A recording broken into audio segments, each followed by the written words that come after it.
I was asked to come and speak about leadership. Now, the very term to lead implies having a place to go or a way of being that currently doesn't exist. If everything's okay, if there's no need to go anywhere, you manage. You manage within existing boundaries and constraints. You use existing rules, existing regulations to produce a profit or to develop more efficiency. Now, up to a couple of years ago, there was a lot of requirement for management. Management was essential. In fact, since the Second World War, our quality of life has improved because we did improve process. We continually worked at how we went about making things, and we introduced all kinds of efficiencies.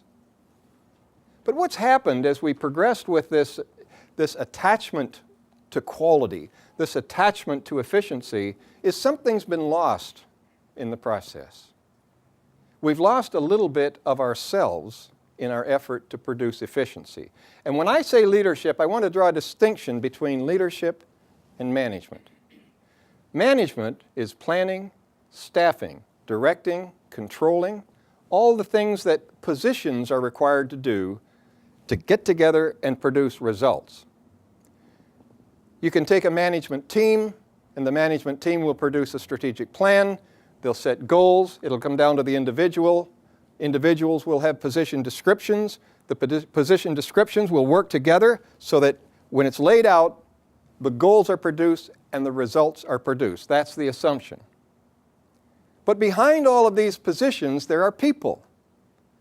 And it doesn't matter whether you're the chief executive officer, the receptionist, or the custodian. There's a person behind each one of those positions. And there's equal personhood. The persons are equal. The authority may be different. There's an entitlement that goes with being the CEO. There's an entitlement that goes with being the supervisor. There's an entitlement that goes with being a parent and a responsibility. You've got things you're being asked to do. But behind all of those positions is a person. And it's terribly important that the positions learn to work together as people as well as positions.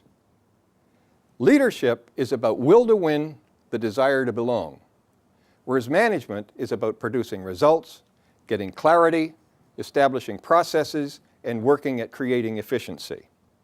So there's the difference. Now, they work together. Management will always require 85% of your time, whether it's at home or at work. You've got to take the kids to the lacrosse match. You've got to organize their school. You've got to make sure the homework's done. There are all kinds of things you have to do as mom or dad in your parenting role. There are all kinds of things you have to do in the job that you have at work. But behind that, there's this little 5-year-old, the little 5-year-old that would just as easily moon Aunt Martha. It just has no respect, thinks, emotes, is just full of energy, full of enthusiasm, and will decide immediately whether there's a like or a dislike. So this little person is what creates the energy. And you've got to appeal to it. Let me give you an example. Let's say that this back wall was a corporate plan for a large organization. For example, Toshiba had me do one, and they had a huge big plan, and it was the international layout of their desktop unit.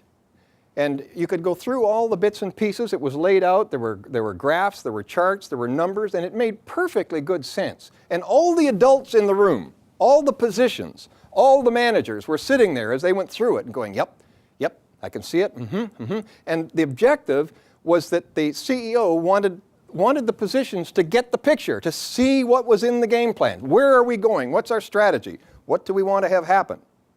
But behind every one of those positions was a little 5-year-old with no respect and looking up there and saying, I can't see me. I can't see me in that picture. Where am I? I'm worried. I wonder if I fit in.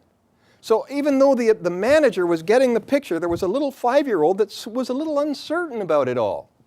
See, that's because before the age of 5, you were conditioned by older brothers and sisters, by your parents, by your teachers, to be 12 to 1 negative.